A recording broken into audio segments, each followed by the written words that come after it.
Hi everybody, we just had a sound healing session together, so hopefully you're all feeling very cozy. I decided to once again jump back on. I wanted to share something with you about emotions and feelings and what has helped me through some pretty strong emotions in my life. And this is going to come a little bit as a stream of consciousness, but hopefully you can follow along.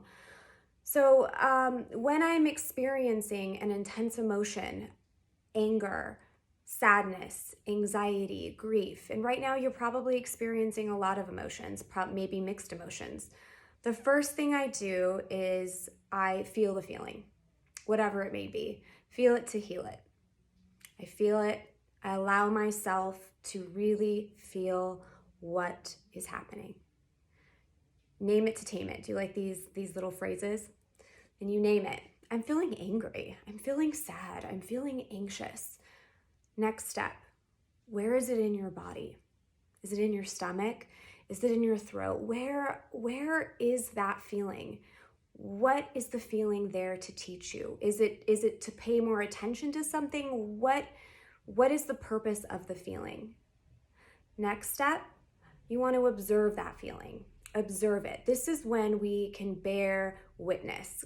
Similar to what the Rumi poem said, we go beyond the consciousness and we're able to view it, we're able to witness it. And Eckhart Tolle talks a lot about this. And this is where we get into, it's a very powerful way to address these types of strong emotions when you can actually witness it and understand that you are not your feelings. It took me a while to really understand what that meant, but your body and your mind are powerful, but sometimes your mind can trick you to think that your feelings are part of who you are. And that's not necessarily true. So that's why we can, when we bear witness and we observe and we acknowledge, we're moving into a very powerful state.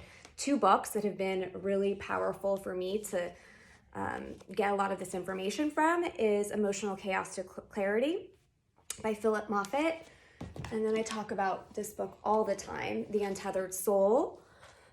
The Journey Beyond Yourself by Michael Singer. Talks about, it's the journey of the self, but also one of the sentiments that I bring up all the time is that we want to keep our heart open at all costs. So that's something I also tell myself. I want to keep my heart open. So I want this feeling to move through me. Another step is after I feel the feeling, notice the feeling, and name it to tame it, bear witness, observe, then I go into inspired action. So this can mean, it can mean different things for a lot of people, but it can mean I get up and dance. It could mean I turn on the radio and listen to a good song.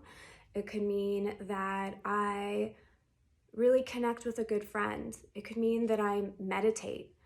I could just notice my breath.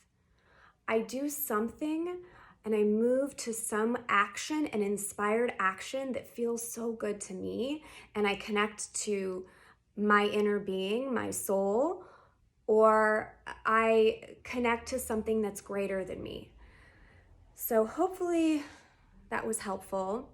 I just like the idea of jumping back on after these sound healings and just sharing with you some things that have been very powerful and helpful for me. Thank you so much for being part of this journey with me. Have a good night.